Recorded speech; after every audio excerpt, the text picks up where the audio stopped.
And we are so back. College football tradition here on YouTube, Spotify, X, if you're on there. Joined alongside Jake Vanderford, Lucas Miller. I'm Brian Partika. We are here to talk about the Pac-12 conference, the new look Pac-12 conference this year. Last year, it was just Oregon State and Washington State. But now they poached 6 members from other leagues, most of them coming from the Mountain West. And we also have Texas State coming in from the Sun Belt. Boise joins, Colorado State, Fresno State, San Diego State, Utah State joined the bunch as well. So this is going to be a completely new league. 8 teams in this league this upcoming year, and they will play 8 conference games. They will all play each other with the final week of the year being a flex game, meaning that they're going to play someone twice. That game is going to be determined later in the year. It's going to be interesting to see how the Pac-12 lays that out. Are they going to give their better teams an easier opponent, or are they going to try to match up their best teams? I think the college football playoff rankings are really going to have a big way on what that's going to look like. But I'm really excited for this conference season just because it's so unique. To recap last year, before we get started, Oregon State and Washington State, they decided to play each other twice last year. They really had to fill out their schedule. 2 years ago, when it was just them two, they did have an agreement with the Mountain West to cover a lot of those holes in their schedule. But since they were poaching so many teams this last year, the Mountain West said, nope, we're not doing that scheduling agreement anymore. So Oregon State and Washington State had to really kind of puzzle their schedule together. And what happened was Oregon State, they won the first matchup. It was a 10-7 game, really low scoring. But then in the final game of the year, Washington State won. They won pretty handily as well. And they are considered the Pac-12 champs because of the results of that game. Guys, what's your outlook on the Pac-12 heading into this new year? We have so many new teams and we have so much to look forward to. Yeah, I'm just pumped for all the new teams. Pumped to see what everything looks like. I'm especially excited to see what Boise State looks like in this new conference, coming in from the Mountain West. We talked about in our last show how whenever we think about the Mountain West, we think of Boise State. So I really think that Boise State can now jump into this new conference and really solidify themselves as one of the top teams of this league. Looking across the league, I don't see a lot of other teams outside of Boise State and San Diego State that can really compete in that upper echelon of the Pac-12. So I'm just really pumped to see how everything shakes out this season. Yeah, I'm excited to see what specifically Boise State, like if they can take hold of like another conference because they were kind of like the top team in the Mountain West for a number of years.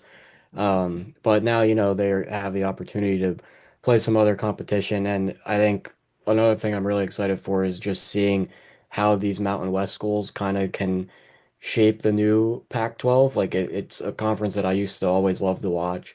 Um, so seeing like these new schools come in is going to be really fun because it's like a whole new era of the Pac-12. You kind of get to see what Fresno State can do, like what Utah State can do, teams like that who are sometimes like pretty competitive in the Mountain West. What can they do to shape the new Pac-12? Yeah, for sure. And I think it's going to be a really competitive basketball league as well. San For Diego sure. State, obviously, at the forefront of that. But I'm really excited to see what that looks like even after football season ends. Something But else to look forward to. won't Gonzaga be in that as well? I believe so. Yeah. I don't think St. Mary's made the jump. No, I think just Gonzaga. So that'll be interesting. Yeah, that's good. Also good for St. Mary's. I mean, I know that they usually make the NCAA tournament, and we can get into basketball at a later time, but it's going to be nice that they're going to be able to run the West Oh Coast yeah, Conference. definitely. Yeah, because that's Yeah, been like the past couple years, even back like during COVID, they would always be playing each other, and it would be like they're both ranked at the end of the year, and that kind of determined a lot in that conference. for sure. Some other news to get to before we jump into our kind of season preview for the Pac-12. We're starting to see jersey patches in college football this upcoming year. That's something that conferences and teams are kind of taking advantage of. We saw during Big 12 Media Days, Brett Yormark, the commissioner, he announced their partnership with Monster Energy. So the Big 12 logo will also have the Monster Energy logo on it. So the individual teams in the conference, they're still welcome to also get their own jersey patch.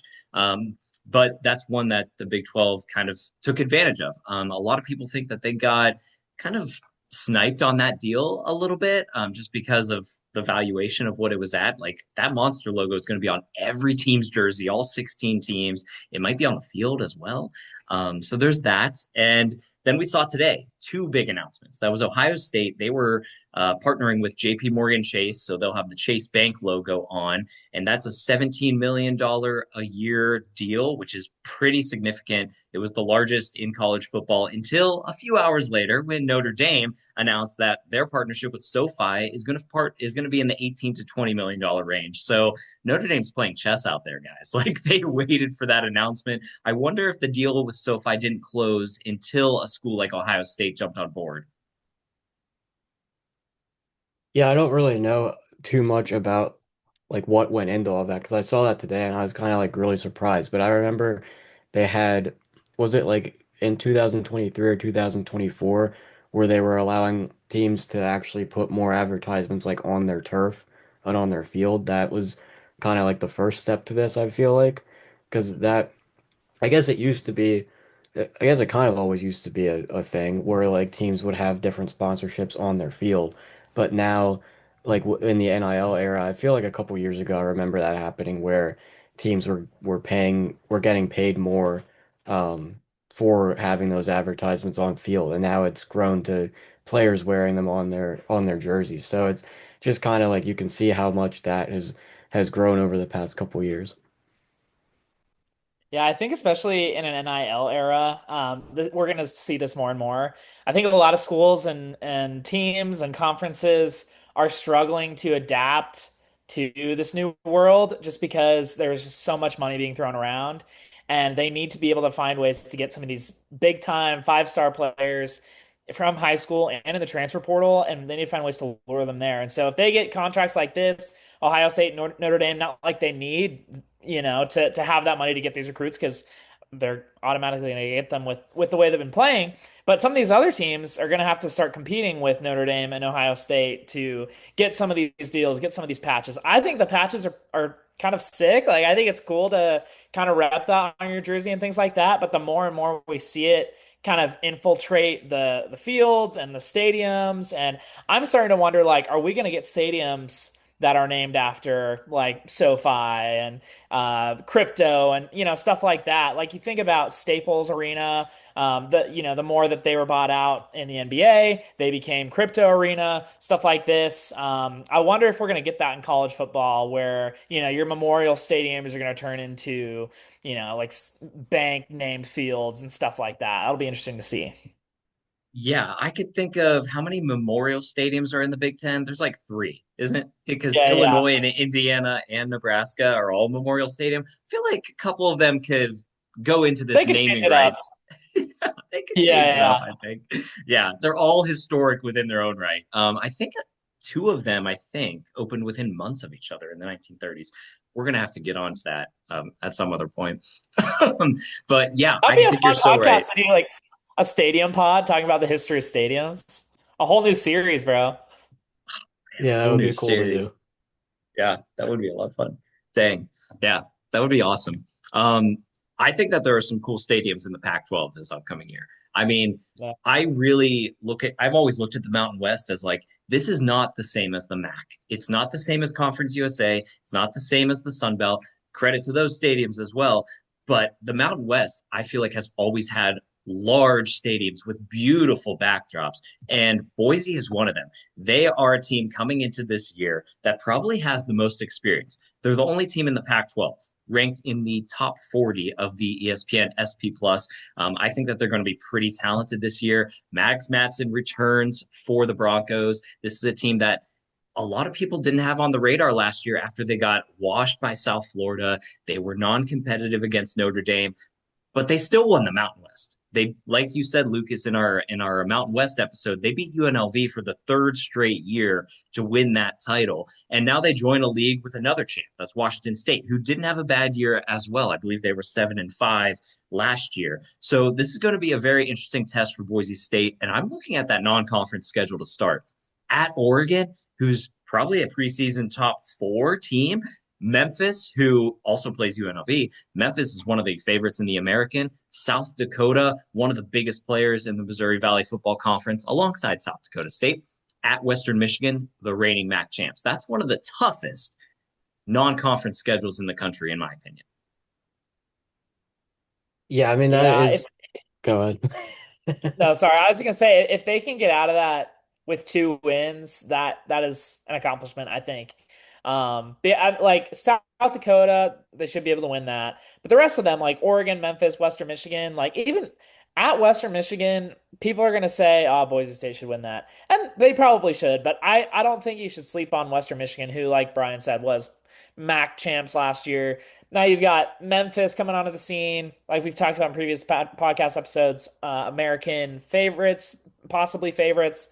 And then you've got at Oregon, like we said, top 5 team. So that'll be tough. I think if they can get out of there with 2 wins, I think those may be their only 2 losses that they have on the season, and potentially that could bring them into playoff contention.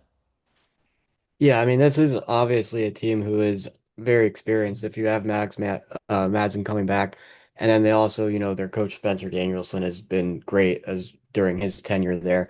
But, you know, dating back as long as Boise State has been on like the up and coming rise of being such a great Power Five, not Power Five, Group of Five team, like back when they had played against Oklahoma, back in the day, they were opening up seasons against like really big schools. Like they played Georgia the one year and smoked them. I was watching highlights of that the other day. But so playing against Oregon, like opening up the season is not really anything new for that school. I believe they had opened up the season against Oregon the year they went to the CFP with Ashton Genty. If I'm not wrong, I think that was um in Boise State if this one is at Oregon. So the It was non-conference at schedule is Oregon. was it? Yeah. So they're playing at Yeah. Oregon twice. Yeah. It was another game that was also at Oregon. But Okay. like you said, they Yeah, that played that Oregon team closer than anybody, I think, that season, honestly, right. in the Yeah, regular season. definitely. I mean, yeah, it's I feel like this current move for them coming into the Pac-12 is like at as good a time as ever because they're coming off of going to the college football playoff, having a couple great seasons. And now they're coming into a new league where they pretty much are going to be the favorite in my eyes. And I think it seems like that on some of the odds that I looked at, like in the betting market, they are the favorite going into this. So the non-conference schedule, like while it is tough, you're going to have to go and play a Big Ten school right away. It's not like that's something that's new for them. It's kind of what I'm trying to say. It's like that it's something that's expected at Boise State is that you're going to play those big schools tough. And I think once they get through that beginning stretch, I mean, I don't think that Memphis will be that hard for them. I don't think that the Western Michigan game is going to be like that close of a game. I love Western Michigan. We talked about it a lot during the MAC, but like I think Boise State can win that one. And then you have a couple familiar opponents from the Mountain West, like Fresno State, like Utah State, Colorado State. So I think that this is a very good spot for them to be in. Yeah, for sure. And I look back to 2 years ago when they made the college football playoff. That game against Oregon, Oregon scored 2 special teams touchdowns. And I talked about this with Jacob. If Boise pulled off that win, which they very well could have, they would have been undefeated and they probably would have been the number 1 seed heading into the college football playoff. That they were that good. That was their only loss in the regular season. But that loss to Oregon also propelled them into the respect that they earned that season. And the reason why they received a bye in the playoff, the reason why they were a top 10 team, and obviously we're in the quarterfinals. So for me, like Boise having the opportunity to prove themselves, and really, when you look at every team schedule in this league, they all have the opportunity to prove themselves against a team that was ranked last year. Colorado State, they play BYU, Fresno and USC. Oregon State, they play Houston and Texas Tech. San Diego State plays UCLA. They weren't ranked last year, but UCLA up and comer. James Madison was ranked. They do play them. Texas State, they play a North Texas team and they play at Texas. Utah State plays Washington and Utah. Washington State plays Washington. They also play Arizona, who was ranked last year as well. Like, this is a really, really competitive non conference slate for this league. And they have a plenty of opportunities to prove themselves more than any other league. And we look at last year, the two group of five teams that made the playoff, Tulane, they beat Duke in the regular season, who won the ACC. That helped get them a better resume. And then James Madison, their only loss on the year was respectable, 28-14 to Louisville, who was a pretty decent team. So that was another thing that kind of helped propel James Madison along. So when I look at this league, I'm really excited for the non-conference slate. And like you mentioned, I think Boise takes care of Western Michigan and Memphis, and hopefully South Dakota as well. But that Oregon game is going to be a lot, a lot. Mhm. Anything else on Boise? No? I think just real quick, a player that I want to point out to watch, Jericho Watson Jr., cornerback from Kennesaw State. I think he could really bring some good defensive prowess and continuity to an already very consistent Boise State team from last year. We talked about Maddox Madsen at quarterback, but I also want to talk about Dylan Riley. I think he could make a really big jump as a running back as well for that offense. Probably not to the caliber of a Jay Ajayi and Ashton Genty, some of those running backs of old. But I definitely think that this running back core, even Sire Gaines back there as well, I think this offense could definitely bring some firepower to this conference. Yeah, for sure.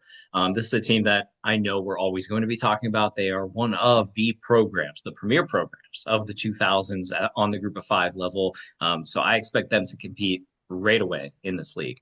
A team that is hoping to get to some level, some semblance of winning again is Colorado State.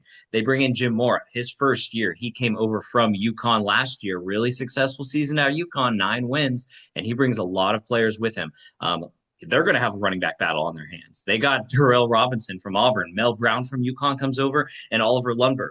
Coleman from UConn also comes over. These are guys that all saw some snaps last year. They have some receiver battles going on, and then the quarterback battle, one that we're pretty familiar with, Haas Engie, Oklahoma State / TCU guy. He's going to be battling against a freshman who comes over from UConn as well. So a ton of Huskies come over to Colorado State, make that huge trip. That's a huge trip to transfer if you're just a Yeah. college student. I mean, nobody talks about that. And he brought so many of those guys over. He has great relationships. So what's our outlook on Colorado State this year? I mean, I think that they could probably make at least a little bit of a jump from how they had been previously, especially bringing in Jim Moore. I mean, he's, a little bit more of a veteran coach, and going into his first year, he does bring over a pretty good amount of players from UConn. But they also have a pretty good amount of players that were returning, especially on the defensive side of the ball. They have 10 players that were in pretty much constant rotation of the defense last season. They also have two receivers coming back, which is Tommy Marr and Levon Brown, which were a pretty good amount of their offensive production. When there was when they have a 2-10 record, but um, I think that they'll at least be very competitive. Like I said, I think it's like very open in this league. Besides, like you want to have the narrative of Boise State being the favorite, it's still, up for grabs through any stretch of any team because of so many new faces and new teams in this league. But I think that he'll do a pretty solid job at Colorado State overall. It'll be interesting to see like how they do in his first season. But then again, I think that with him having the familiarity of players that he's brought in from Connecticut, it'll probably be a pretty like simple job for him to get those players ready for the season, you know, having that familiarity, having your guys that you just were with the previous season, and they had success at UConn. So I think that he'll have them ready to go, and he'll at least have like a structure that he's familiar with to build off of. Yeah, I'm really excited about this Colorado State team. I really like Jim Mora as a head coach. I think he doesn't get the credit that he deserves. Going back to, I mean, he coached in the NFL with the Falcons. He coached at UCLA. And there were some pretty solid players and solid teams. He didn't really ever get over the hump. At UConn, he turns around a team that really is not a football school. They're a basketball school, obviously, both women's and men's. But in football, he took them to bowl games. They beat North Carolina in a bowl game. You think about some of the players that they've had, Skylar Bell and their quarterback Joe Fagnano, and just some really solid players at UConn. So I'm excited to see what he can do at Colorado State in a place like Fort Collins. That I mean, you've got good recruiting ground there. I mean, you should. It's a fun place to be. It's a good place to play. So I'm excited to see what he can do and hopefully turn this Colorado State team around and hopefully become a little bit more of a football power. But I am really excited about this quarterback battle. Bryan mentioned House Haney. I think he's going to be a great player for them if he ends up getting that starting job. He can run and he can throw. He can do pretty much anything on the football field. I am a little bit curious to see. He's usually been a backup, hasn't really played a ton. So if he can get his feet wet and really just get on the field, I think he should be able to show what he can do. We talked about the running back battle. We talked about some of the receivers returning. I think about previous years, just 2 years ago, they had Brendan Fowler Nicolosi. They had Torrey Horton the second, who's now a pretty good wide receiver and return man for the reigning Super Bowl champion Seattle Seahawks. So definitely pumped to see what that offense can do. And then the defense, I'm a little bit more concerned about with this Colorado State team. Not really sure what the linebacking core looks like. Not really sure what the defensive line and the trenches look like. But if they can continue to build that up, looking at the schedule, I mean, Wyoming, Southern Utah should be able to win those games. BYU, it's going to be tough. San Diego State's going to be tough later on. Boise State's going to be tough. But some of these other games, I mean, it's kind of a toss up for me because I don't really know what these other teams look like. Yeah, yeah. Of course, as we talked about in all of our Group of Five episodes, a lot of new faces on these teams compared to past years. We'll see how those transfer rules develop that over time and if that continues to look the same. But yeah, you said it perfectly. I'm excited for this Colorado State team as well. Going to be interesting to see what they look like.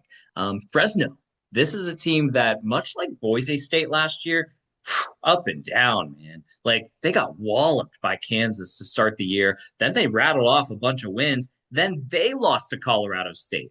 They were one of Colorado State's 2 wins last year. Fresno State, who won 9 games last year. It absolutely absurd. They had a little 2 game skid, came back, beat Boise. So that was one of those Boise games where they were up. Fresno was up, Boise was down.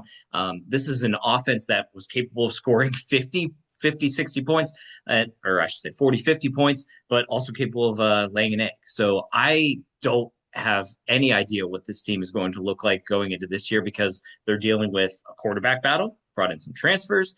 And then we're also going to need to see a little bit more from this defense than we did last year. Yeah, I think Matt Entz has done like a pretty good job with them thus far. They had gone, what, 9-4 last season, I believe. Mm-hmm. And you mentioned the quarterback battle. They have a Maryland transfer coming in, which is Christian Martin. And then they do return a quarterback, Jaden Mandel. He's going into his junior year. So that'll be interesting to see who comes out of that because um, the Maryland transfer is fairly younger. So I don't know. I would assume that they would go with the guy who is returning. But the one good thing for them is that they have 2 running backs coming back who were with them last year. That would be Bryson Donaldson and Rayshawn Luke. They actually combined for over 1,600 scrimmage yards. So there's where that high-powered offense comes from that you had just talked about, Brian. One thing that I would say for them is that they had allowed a lot of points last season, so they kind of need to get the experience built up on the defensive side of the ball. But coming off a 9-win season in the Mountain West is pretty good, and now going and taking that momentum going into a new league, I feel like it's kind of in their favor a little bit, and they have a lot of momentum built from that season last year. It'll be interesting to see what they can do against some of the teams that they're going to be going up against. They do go to Washington State and they go to San Diego State.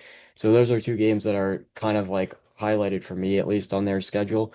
And then opening up against USC, you obviously just kind of want to feel things out and see where exactly you stand at the moment. And then you kind of get a little bit of an easier schedule right after that. They play Sacramento State at San Jose State and they get Rice. So I think after the USC game, they can kind of see where they're at and what the outlook's going to be for their season. Yeah, and maybe I should re-speak on the defensive side of the ball too, because they did only allow about 18 points a game in its entirety. Like when the offense was humming, they had plenty of games where I'm looking at one, two, three, four games where they allowed under 10 points. Like averaging 18 points a game isn't bad, but then it's those games where the offense wasn't good. against Colorado State, allowing that offense to score 49 points on you, or laying an egg against San Diego State was really tough, or allowing Utah State and what they were last year to score nearly 30. It was those types of games that made you think, like, I don't know if this defense is as talented as I once thought, or maybe they were at some point, but then it's just like, I don't know if they're awake on this side of the field right now or what. But when the offense was going, defense was going. But when the offense was off, defense was also off. One quick point I want to make on this Fresno State team. I kind of didn't realize that Matt Entz was at North Dakota State in his past coaching years. Did win two FCS titles there at North Dakota State. And when you think about a North Dakota State offense, what do you think of? You think of ground and pound. You think of you're able to run the ball. I think of like a Trey Lance in college. He's able to spread the ball out, able to use his legs. Even a Cole Payton. You think about some of these quarterbacks that, and even a Carson Wentz, he was able to use his legs. So I'm hoping that maybe this Fresno State team kind of uses that as a blueprint of, okay, we got a good running game. We're bringing in some a good rushing attack. And even if we can get a quarterback that can stretch the offense a little bit with his legs, scramble a little bit, make some plays through the throwing game, just a little bit through the passing game, I think that'll definitely improve the offense. And like you both alluded to, this defense, they did jump from 77th in the country to 37th in total defense, and they are returning 18 defenders. So I'm definitely interested to see what this rotation looks like on defense, and maybe they can continue to improve because you just brought up those numbers, Brian. Looking at those numbers, it did seem like they did do some good things last year, but they do need to take that next step, and along with bringing this offensive along, if they want to compete in the Mountain West. Yeah, for sure. So it'll be interesting to see what this team looks like. Can they stay consistent throughout the year? Can they continue to, score points against the teams that, they're supposed to beat? Because I think that many would say that this probably should have been a 10 or 11 win team last year based on the trajectory after that Kansas game. But credit to them. Yeah, you're right. Matt Entz, great coach, FCS ranks, won national titles. He's absolutely the guy for the job. And I think they'll be one of the perennial players in the Pac-12 going forward. Oregon State, third team that we're going to be talking about because Jamarcus Shepard, he enters his first year. He was the co-OC at Alabama, also wide receivers coach, I believe. So he brought in a few guys from the SEC part of the country, entering Corvallis, which is a place that I feel like is pretty tough to win it. Not only in the Pac-12 days, but I think it's going to be a little bit easier now in this new look Pac-12, but still kind of difficult. Like, what's your guys' outlook on this Shepard-led team? Well, one thing I wanted to kind of point out for them is that they still have Malik Murphy at quarterback, which I kind of didn't even realize that he was still playing. That was one of the guys I think that I forget which episode it was earlier on, like back in May, and we were going through like game by game throughout the year, and there were a bunch of quarterbacks that all of us were highlighting that we were like, wow, they're still in college, and he was one of them for me. Um, I think that's going to be a big thing for Oregon State is how the quarterback play is because when DJ Uiagalelei was there, they were pretty competitive. They were playing Washington at one point when Washington was going eventually on to the national championship where Oregon State had like two or three losses, and that was a good game. They both had great offenses, and I think that usually when they have solid quarterback play, their offense can really move. And they're a team that has been in the Pac-12, for the longest time, so they at least have the familiarity like Washington State has.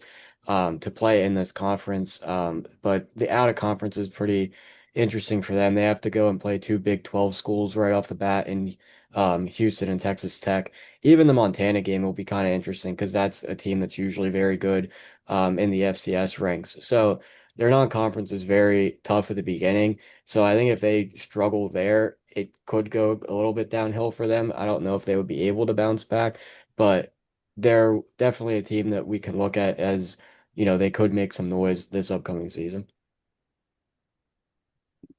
Yeah, I really like Jamarcus Shepard just as a recruiter, and I think he's going to be a really great coach. Coming from Alabama, he's got a lot of great experience and a lot of Good coaching experience there, building players up. So I think this will be a good coaching hire for them eventually. I don't think it's going to happen in this first year, but I am really interested to see what it looks like. I'm looking back for Oregon State. You kind of really have to go back to the 2010s to really see them, winning, 8, 9 win seasons, going to bowl games, things like that. You had players like Brandon Cooks. One of my favorite players that I've watched in college football is Jaquiz Rogers. I don't know if y'all remember him as a running back for Oregon State, but he was one of my favorite players to watch. And I think if Oregon State wants to compete in the Mountain West, and I say this for a lot of these teams, they got to find a running back that can carry the load a little bit when some of these games get tough.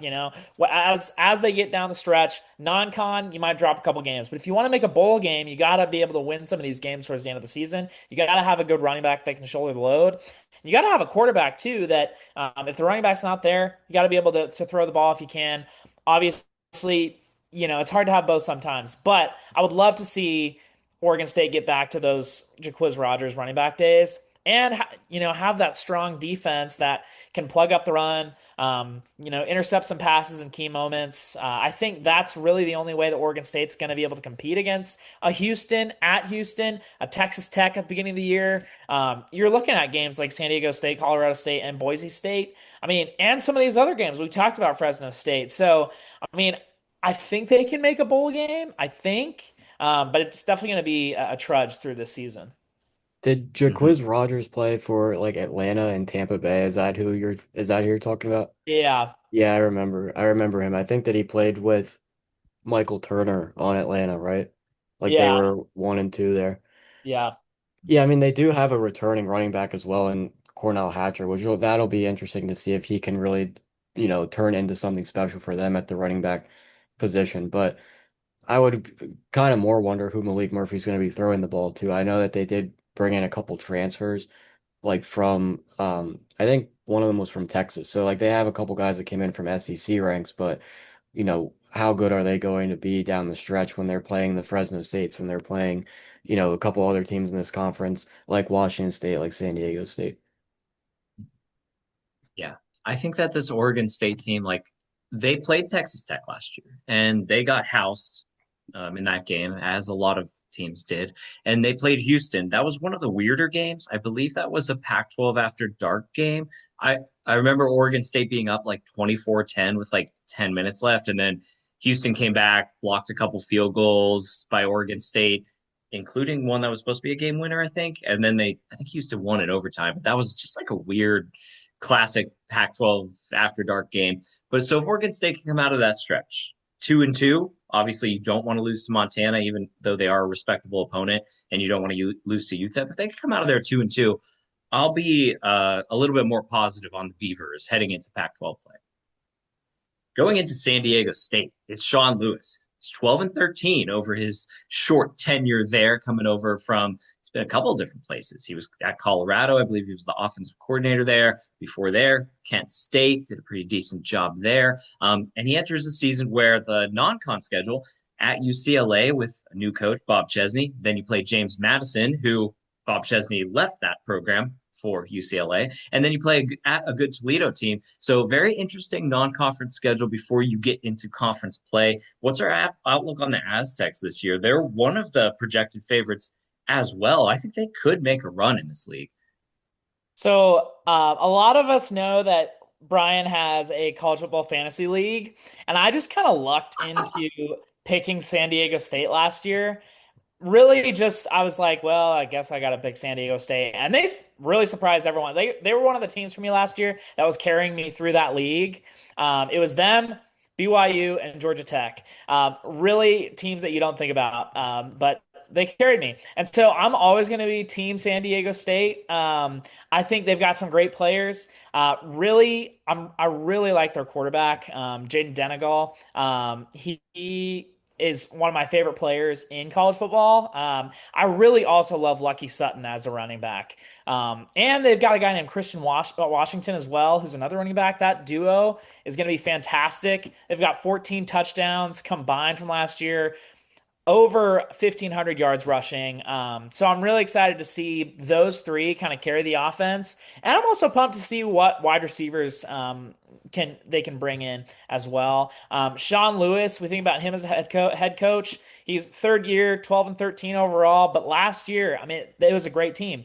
And you think about Sean Lewis, I mean, Kent State days, you think about at Colorado with Coach Prime, offensive coordinator there. So his scheme, I think, really translates well to the Mountain West. And I mean, I talk about it a little bit. The defenses in this league, I just want to see more from. And with this San Diego State team, you're losing a coordinator in Rob Arick, who did go to Nebraska as going to be our new defensive coordinator. I'm pumped about that. But this team had a defense that was I think top 20, top 25 in the country in defense.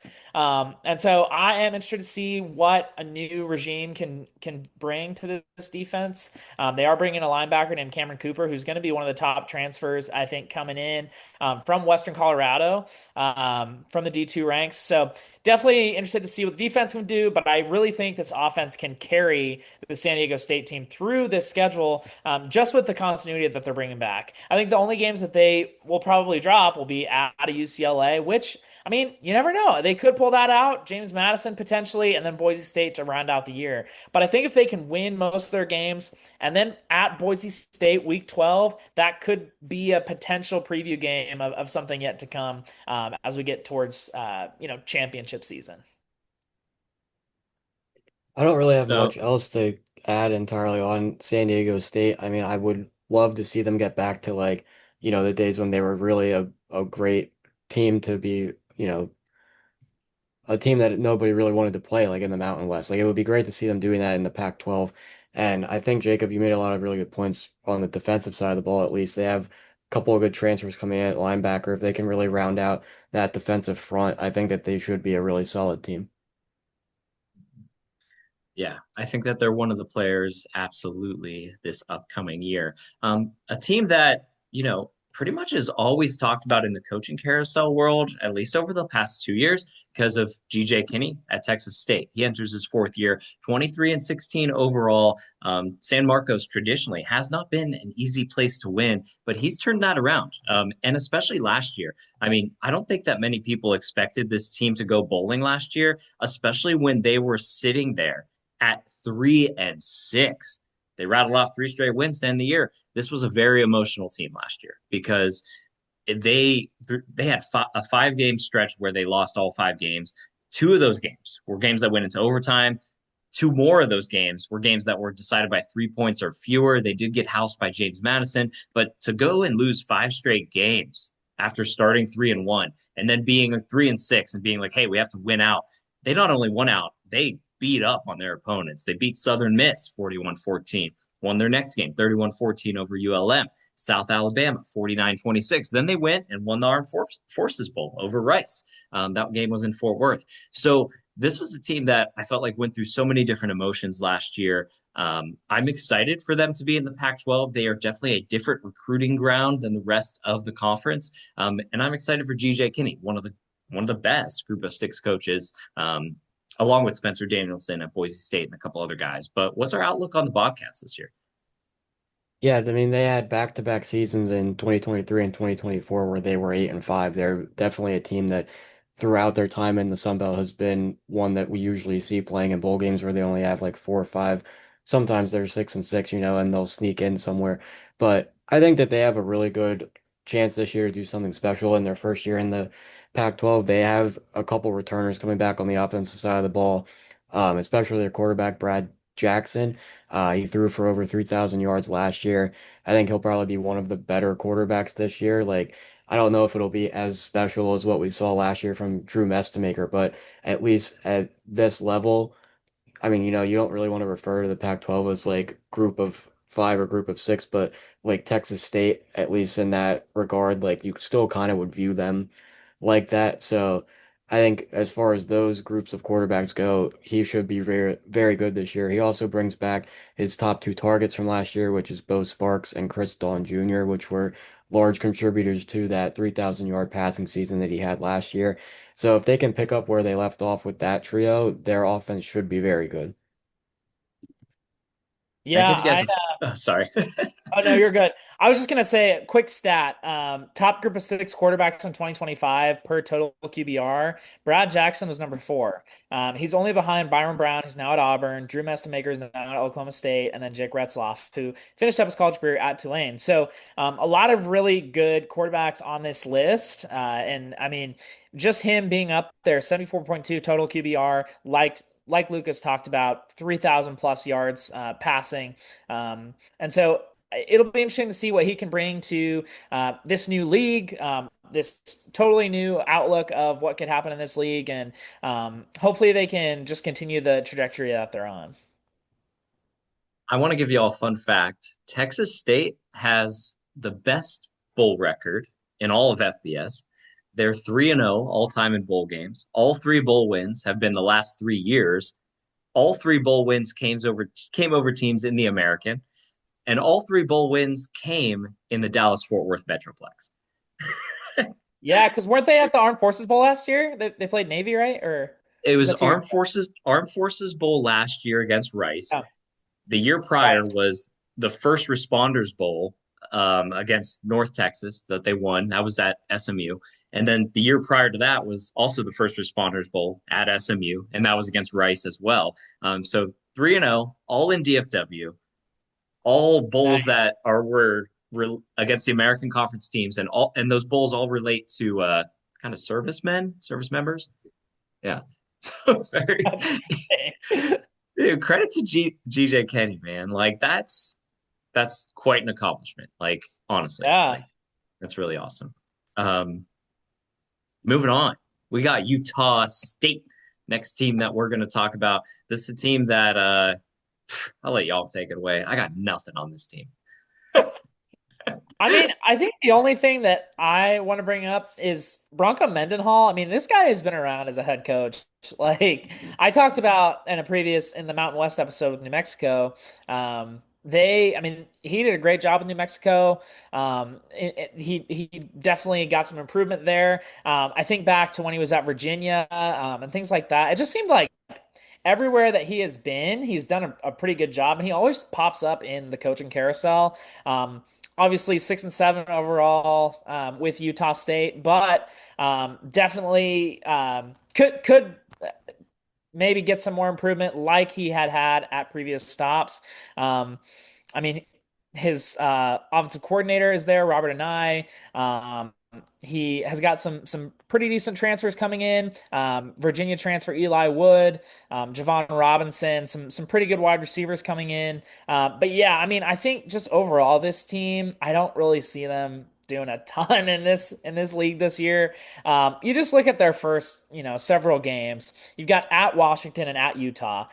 For me, those are just automatic L's. When you think about a Washington team that has Damon Williams at quarterback, returning a lot of good production at Utah, when you got a Devin Dampier, like those are two of my favorite quarterbacks in the country. And so I think those are going to be losses for Utah State for sure. Even a Troy team, I mean, that could be a tough game for them at Boise State. A lot of tough games on the road. So I mean, I think just down the stretch, it looks kind of bleak for Utah State. If they can steal some games in the, early half before their bye week, potentially that could prove promising. But overall, I don't think Utah State. This is going to be a down year for them.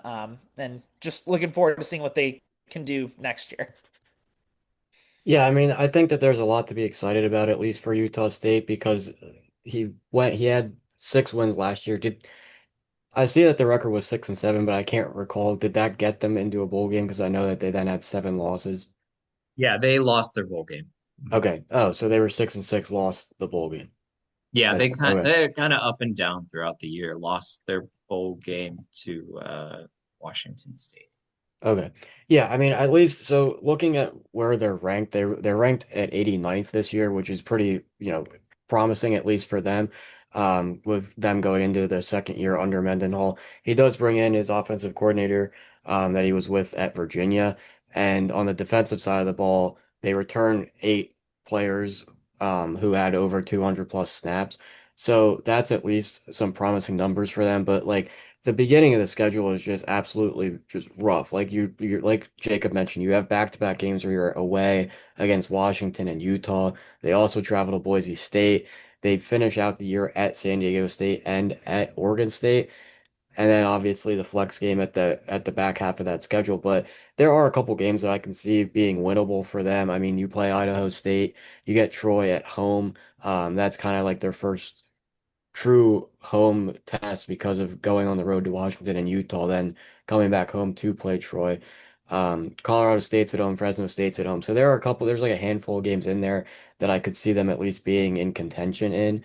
But those are also against teams that I'm also like very high on in Colorado State and Fresno State. So it'll be pretty interesting to see where they land. I mean, I think that there's a lot going on that like is at least decent for them on their outlook, but again, I don't know. It's going to be pretty tough for them in their first year in the Pac-12. Hmm. Yeah, I mean, this was a team that last year offensively put 35 up on Vanderbilt, 55-35 point loss. They averaged around 31 points per game, but they also allowed a lot of points, which led to a lot of those losses. But they were scoring. They were scoring throughout the year. So you guys mentioned some of the offensive pieces that they have going into this year. But yeah, those Washington and Utah back-to-back games, whew, those are going to be tough. Those are going to be tough. They're another team that if you can come out of that stretch 2-2, like you're set up pretty good for success. I would say going into Pac-12 play. Washington State, last year's Pac-12 champion.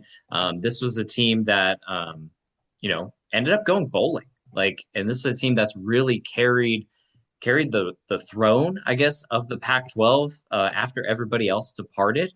So I'm really excited because Kirby Moore, he enters his first year in the league, and he gets to do it with all of these new faces coming in. So I'm excited for this Washington State team. They're definitely one of the faces of the league, and I'm excited for college football game day Saturdays when I see that Washington State flag waving in the background too. Yeah, dude, I love that. It's so fun. It Yeah. really just like shows off. You know that you're in college football season when you see that flag. So I'm really pumped to see Washington State. One of my favorite things about this team is the quarterback that they're bringing in. They're bringing in a sophomore who was a freshman this past year. Was one of the best freshmen in the country. It was quarterback Caden Pinnick, who played at UC Davis, and he threw for upwards of 3,000 yards, rushed for another close to 500, and also had 35 total touchdowns. Obviously in the FCS, so I mean, not great competition, but with those numbers, I feel like this can translate well to a Washington State team. And in a league where, I mean, I've kind of talked about it, I think it's kind of necessary to have a dual threat quarterback in some ways. You think about a Boise State, Maddox Madsen used his legs a lot. You think about a San Diego State team, Denegal uses his legs a lot. And so if you bring in a Caden Pinnick, I think he can definitely bring a lot to this Washington State team. I'm really interested to see Kirby Moore in his first year as head coach, previous offensive coordinator at Missouri. I know a lot of Missouri fans weren't really a huge fan of Kirby Moore, and I think they were pretty excited to see him go. But I mean, you look back at his tenure with Missouri and with Eli Drinkwitz at head coach, he as an offensive coordinator was able to produce a lot with the quarterbacks that he had, with the systems that they had there, with the running backs that they had. I mean, Ahmad Hardy was one of the best running backs in the country this past year under Kirby Moore. So um, definitely interested to see what they can bring in at running back. Love Pinnick as a quarterback. I think getting a really young quarterback like this who's a dual threat definitely is going to be a steal for them. But yeah, just looking forward to see what this Washington State team can do. Yeah, you mentioned at running back they do have a couple guys that are returning, and then also at receiver they have a returner in Tony Freeman.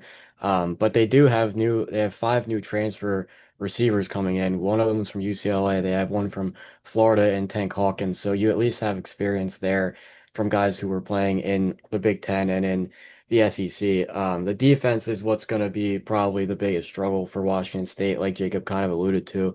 They have a new defensive coordinator coming in, which is Trent Bray.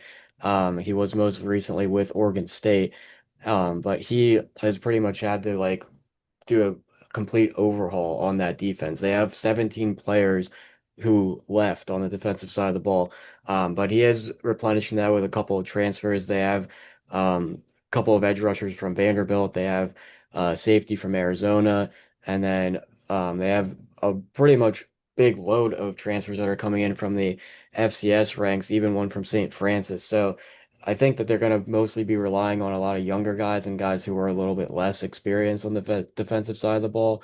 But I think that you probably would expect that with the new defensive coordinator coming in, especially after you've lost that much production on the defensive side.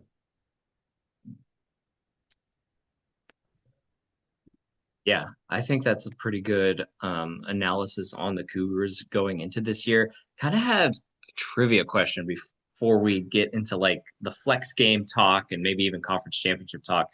I'm curious if you guys know the answer to this. Oregon State and Washington State. Obviously, we're talking about teams who have been in the Pac-12 for a very long time. How many combined conference championships in the Pac-12 do you believe that Oregon State and Washington State have?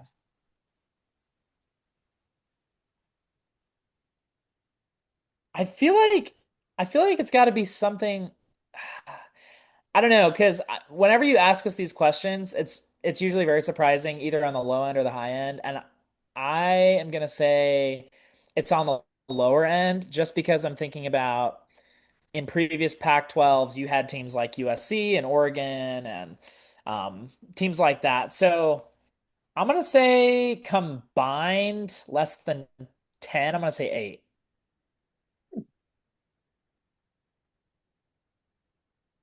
So I'm trying to think about like when I would have remembered one of them playing like in the Rose Bowl when there were the ties that like the winner would go to the Rose Bowl.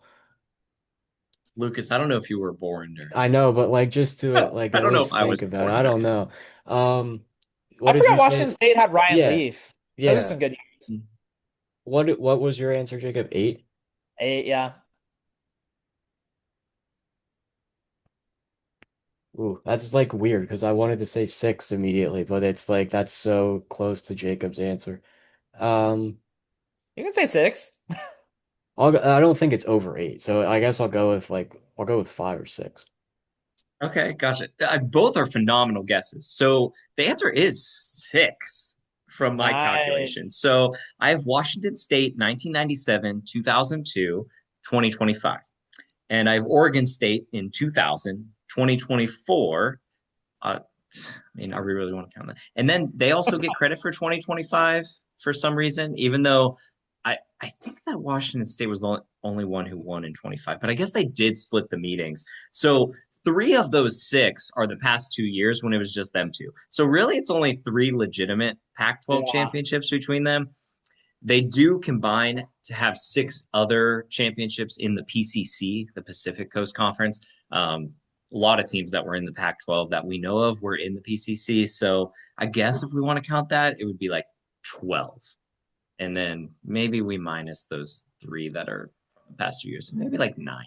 So Lucas is technically right, but yeah, it's a low number. It's a low number. I guess the one that I had like in my memory just from like learning about it sometime was the 1998 one where they played Michigan. That was what I was thinking of with Washington State when you said it. Yeah, those two teams, Washington State and Oregon State, for them to come out with three out of six titles from 97 to 02, pretty impressive, like for that Yeah. region. Um, Looking at the flex games, so we know which teams are hosting flex games, and we know which teams are going on the road for flex games. I do believe that that plays a factor in who is going to be able to play who. So, for instance, Fresno State, they host Oregon State in the regular season. So I don't think that flex game that they get to host at the end of the year, I don't think Oregon State is an option for that. So you're only going to be able to have a certain amount of combinations. Looking at those flex games, how do you think that they're going to schedule them out? What's your thoughts on those? So how does this work? Do they just pick a team? Pretty much, they're going to decide later in the year. Probably, yeah, yeah. So like each team, like Boise State would be like, oh, I want to play Oregon State to end out the year, like based Well, on they wouldn't The choose like the conference would, yeah. yeah, conference yeah. says. Okay. I'm imagining that they're. I don't know if they set a day for when they're going to choose, but I imagine that it would be the Sunday after week 12. So I'm really curious, so maybe you have more information on this, but if like would they try and maneuver this in a way where like say two of them are positioned in ways where they could make the CFP. Would they try and put two teams against each other that are like very good? Like, do you know what I mean? Or are they more so gonna use it as just like an extra game where like, Mhm. do you know what I'm saying? Like, w is there a way Yeah. that for them to actually use this to their advantage of as a conference to like get teams bowl eligible or get teams playoff eligible? I think that they're going to use this as like a kind of like a getting like a pig ready for slaughtering for one of the or two of the teams, and then for the other six, see who can get to a bowl game or Mhm. see if someone can get to the playoff. Like I imagine if they let's say there are three or four teams that are in Pac-12 title contention going into that final week, It would be like a I bet playoff. I bet they would put their top two teams against each other just to get one out of the way and propel one.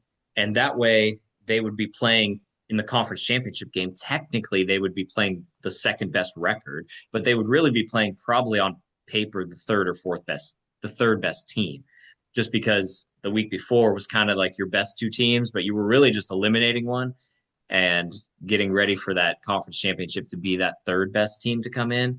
That's how I would do it if I was them, depending on how the rankings are. Like if there are four teams that all are sitting there at 6-1 in the league, then I'd probably put your best two teams against each other and your third and fourth against each other just to get one of them propelled up and to get the second one knocked down and to get that third one up.